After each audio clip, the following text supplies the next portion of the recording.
Great aim can get you pretty far in Valorant, but it takes a lot more than mechanics to compete on the world stage. After watching Acend Rising play in Game Changers, I noticed 3 super important skills that they demonstrated that are absolutely vital to becoming a great team. The first play that I want to highlight is this stacked defense against Alliance Coven, a play made possible by great situational awareness. Going into this round, the Rising squad knows that a breach ultimate is available and one of the most devastating ways for the attackers to take a site. To avoid this, I want you to notice how Acend have positioned entirely off the most likely site for a Rolling Thunder to hit and are looking to retake with their numbers advantage. Earlier on in the round, Acend were able to collapse on the top side of the map to find a pickoff and have pushed Alliance towards the B site with their utility on A. This sets up Jade perfectly to hang out in Canteen while the Rolling Thunder slams into an empty site. As Alliance floods forward to try and take advantage of the Rolling Thunder, they find themselves having to push through a perfectly timed neon wall and directly into the hungry crosshairs of Jade's Vandal. Basically on this round it's cool because how it starts, we start on the what we would call bridge pinch, right? Where you go some from drop, some from arcade, you pinch on the one side of the map, right? So basically this is really good because you can see earlier in the round we took control of one of the half of the maps using our bridge pinch tactic. So it's really good, we have all the control and we know, we know they're basically gonna have to come B. So what I do is not only I position on Canteen to dodge their stun ulti and then so I can stun back, but also it's really good because I know they don't have smokes. So when they don't have smokes, you know, they have to go through this choke point and they have to look right and look left at the same time. And it's really hard for them. So I can do this, I can do my wall and yeah, I isolate the Jills and it's really easy because they're pressured from multiple sides. Like it's not a 50-50 fight at all, it's much easier for me to get the kills.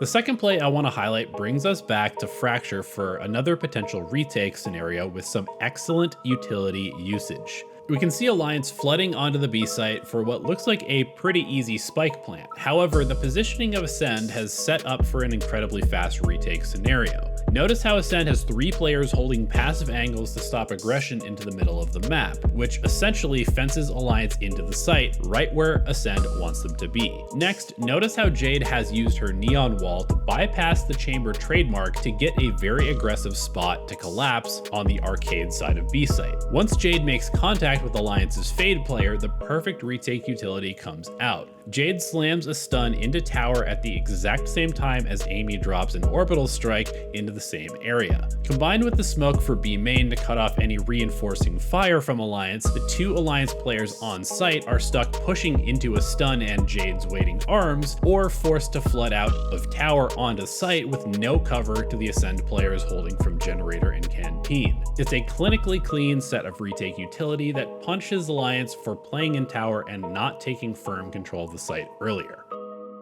We know that if they come out B fast, we can brim ult, and you're always like, you have to be ready that you can combine utils, like you can breach stun and brim ult that.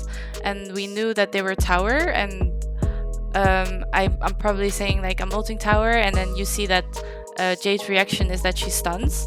So that means if a person is stunned, she cannot like walk away. So the person that's in the brim ult basically can't walk out. And you see that I'm also like smoking B main and I ult the site. So I'm basically like isolating the people on site and the people on tower that are trying to run away from the ult. And you're basically like getting free kills of that because the people are running away from tower and you have an advantage of that because they're focused on something else. The third thing any good team needs is great timing in clutch moments. In this round, Rising loses a scrap in hookah, which lets Alliance regroup to hit A site. Even though Rising makes the correct read to stack 3 on the site, the numbers and utility are just not in their favor. This is a hugely important round at the end of the half, and Alliance makes a small mistake by not giving themselves a ton of time to clear A site and plant. Rising recognizes this and starts the fight for the site early with a pickoff from Showers by Samzy and a great flash peek by Hated.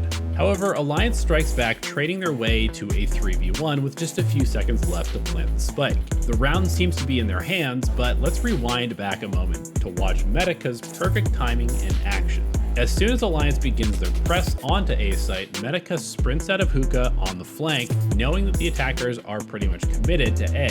The fights by Samsi and Hated on site buy just enough time for Medica to clear her way through market and up into short, just at the perfect time to backstab the spike planting Fade and Brimstone.